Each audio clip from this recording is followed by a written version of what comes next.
Lead है वो आधा कोन है और आधा hexagonal pyramid. The solid is half cone and half hexagonal pyramid.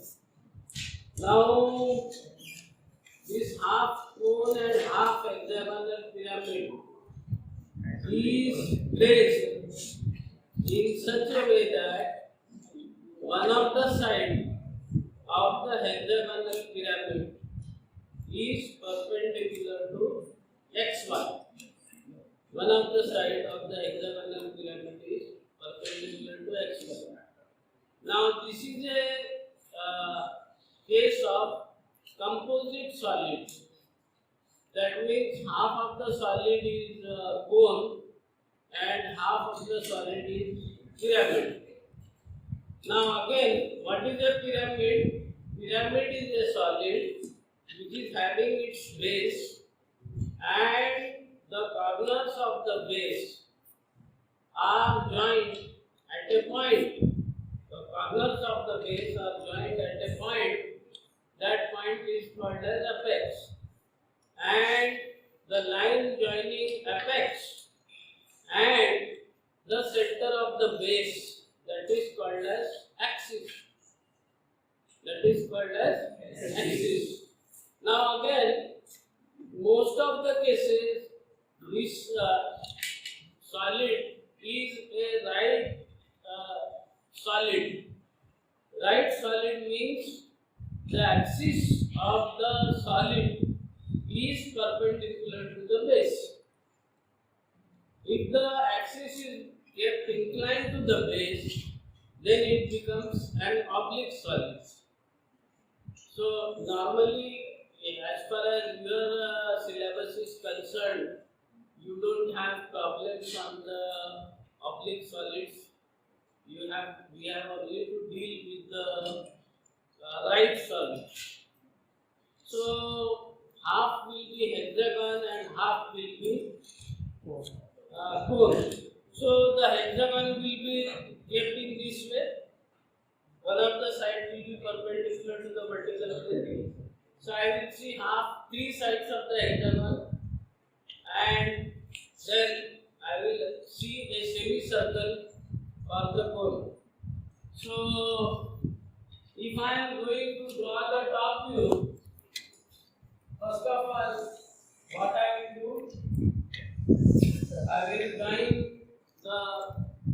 will draw a circle. Now again, in this problem, it is given that the base circle is 60 mm diameter. So I have drawn a circle of 60 mm diameter. Right? So this diameter is 60 mm. Then again, half of it is cone, so half will be circle. Then half is hexagon. So how to create the hexagon, half of the hexagon? So let us say this is the center, 30, somewhere here is the center, right? Taking 30 mm as the radius,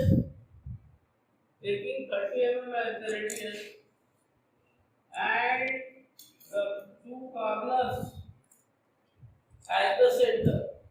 This corner and this corner as the center. I will cut a point here, I will cut a point here.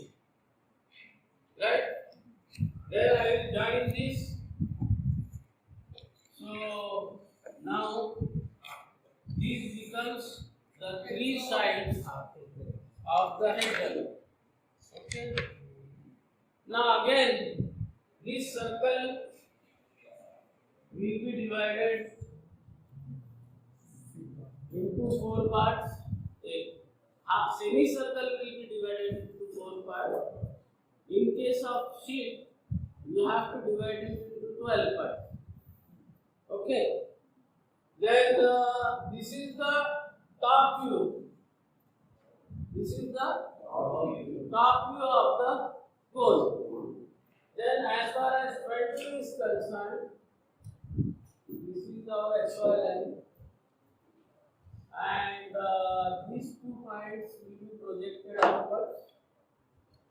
Again, these points will be projected upward, right? Let us say the three sides of hexagon are AB, BC, and CD. Let us say, O is the apex. O is the apex at the top. Then O1 is one of the generator. What do you mean by generator? Generator is a line which is joined by the apex to the base circle. Generator is a line which is joined by the apex of the cone to the base circle. So here we are having three generators.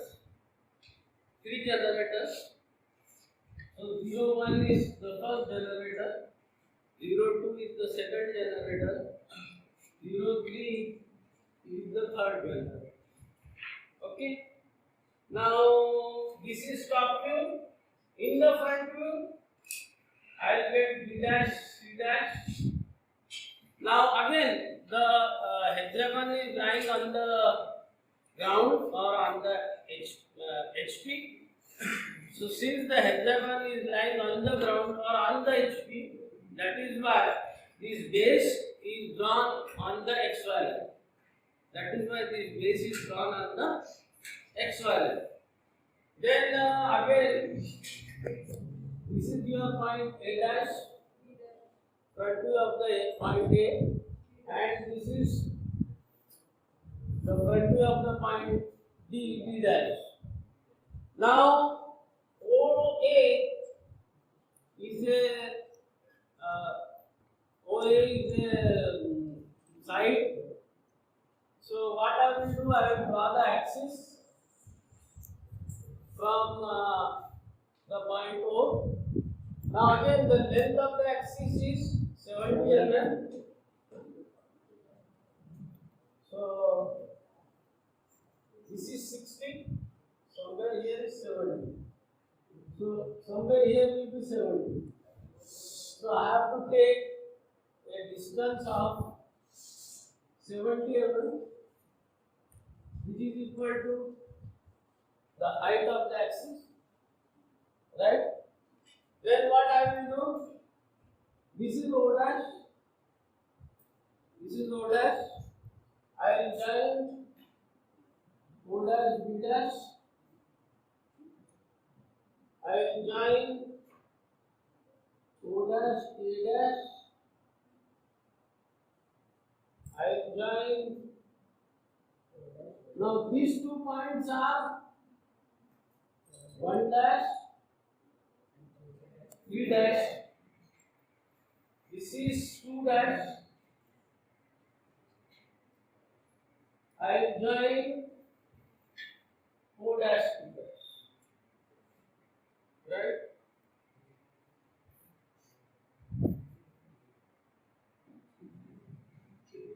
Now this hexagon is cut by an auxiliary inclined plane. So what is an auxiliary inclined plane? This is an auxiliary inclined plane. So this is perpendicular to the vertical plane. This is perpendicular to the vertical plane, and this is inclined to the horizontal plane. This is inclined to the horizontal plane. Now the composite solid or combined solid. Composite solid or combined solid.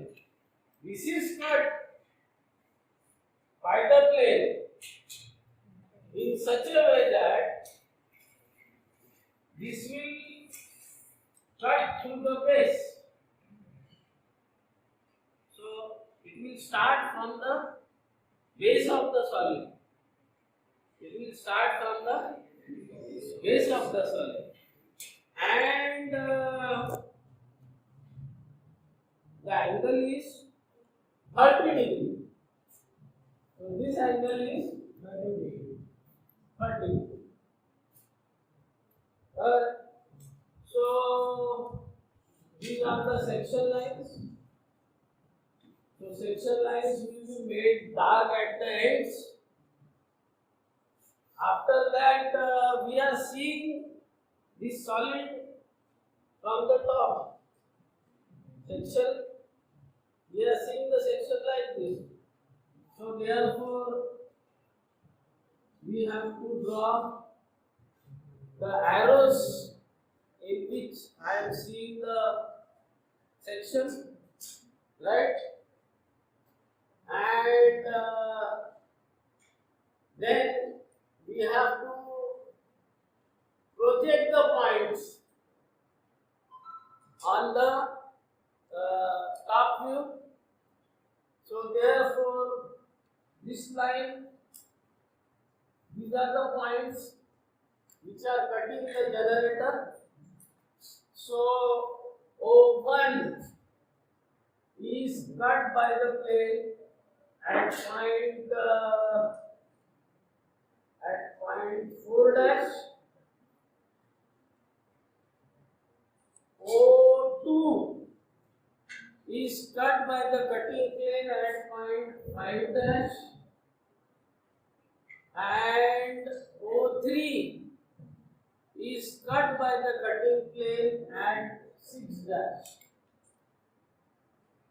So how to transfer 4 dash and 6 dash?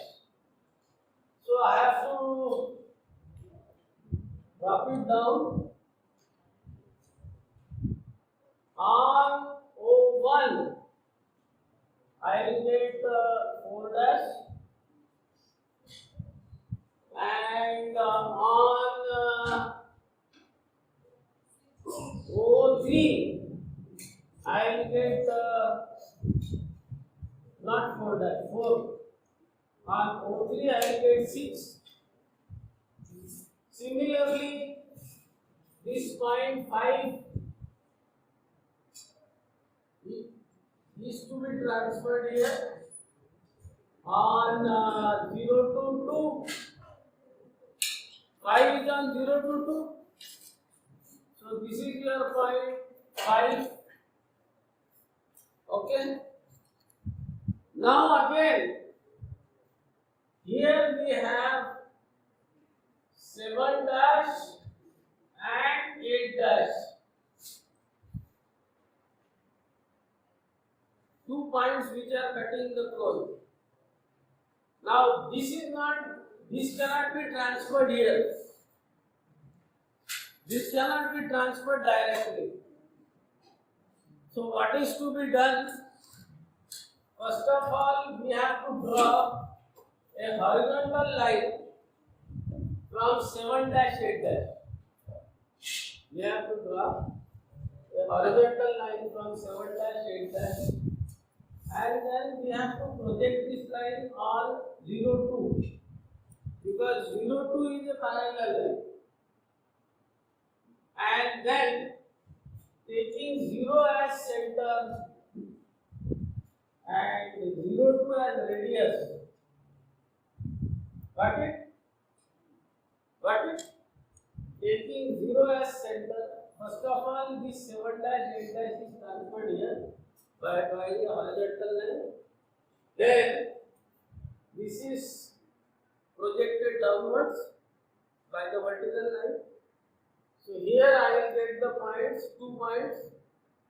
Taking this as the center, this much as the radius, I will draw an arc at the bottom. Similarly, taking this as the center, this much as the radius, I will draw an arc at the top. So on, let us say this is your point 7 and this is your point 8. Okay, or okay, 8. Right? Now the base is cut like this. So what I have to do, I have to join this point with 7 with point B and 8 with point C. Then this all portion is cut, so this will be very faint. Only the portion which is below, that is to be made dark. Okay.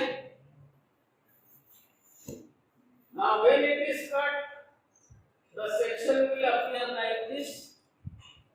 So this is called as sectional top view. The shaded area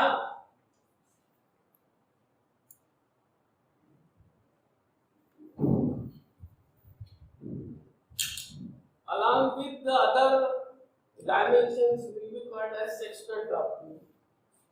So what I have to do? I have to draw 45-degree lines to show the sectional top view. Okay. So in this way the sectional top view is constructed. Now we have to construct the true shape of section.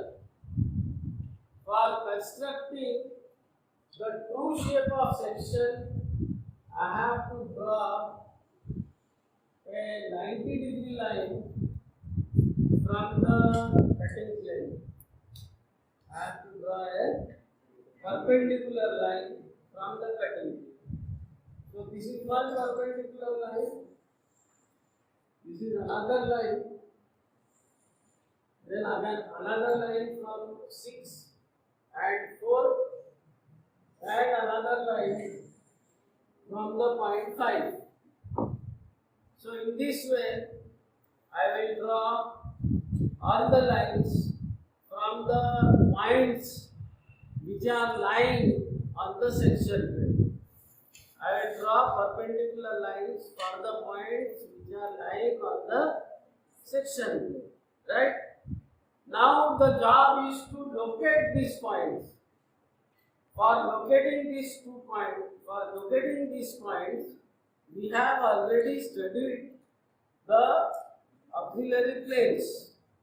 In case of auxiliary planes, what we have to do, if we have to go for auxiliary top view, then we have to take the distances from top view. So I have to take the distances from top view and cut it on the front view. So I take this much distance of point B from XY. I will cut it here. Similarly, I will take this much distance of point C from XY line. I will cut it here. Similarly, point 7, I will cut it here. Then point 8, somewhere here. This is point B1.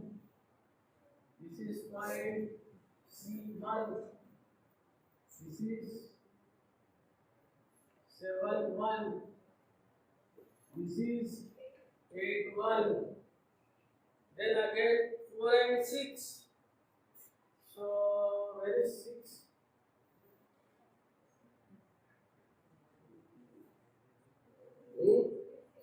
Sorry. This is to be made fade and 4. This is joined like this. Because these are the points. This was only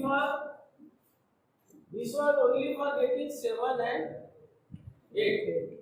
This was only for getting 7 and 8. So again, distance of point 6 is this much. So 6 is this much. This is 6-1. Then 4-1 somewhere here. Okay. And 5-1 this much.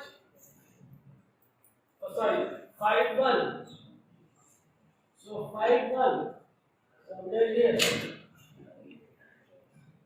Now what I have to do?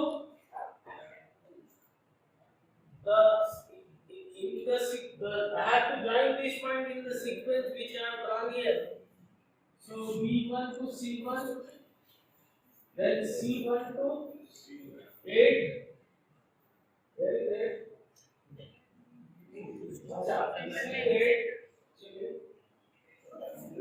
And this is 7-1. So C1 to 8-1. Then C1 to 6-1. This will be a curve because it is curve here, so it will be a curve there. Then 6 to 5, 5 to 4, 4 to 7, and again B7 is straight line. So B7 is drawn with straight line. Now this is the true shape of section. This is called as true shape of section. That means if I am cutting the composite solids and if I am seeing perpendicular to the section, if I am seeing from the top perpendicular to the section, I will get this diagram. So that is why this is called as true shape of section. Then what I have to do? I have to draw hatching lines at 45 degree in order to show the true shape of section. Okay? So again, this distance is how this will be how much? This will be how much? 30. Okay? Okay? So this is how I will get the true shape of section, sectional top view and front view. This is front view actually. This is sectional top view. This is true shape of section. This is the vertical trace between intersection of the cutting plane in a line. Intersection of the cutting plane in a line is called as trace because it is cutting the vertical plane. So that is why it is called as vertical trace. That is why it is called as vertical trace. So I have written VT there. Okay. So in this way, the problem of the composite solids composed of half hexagonal and half cone will be completed. Okay.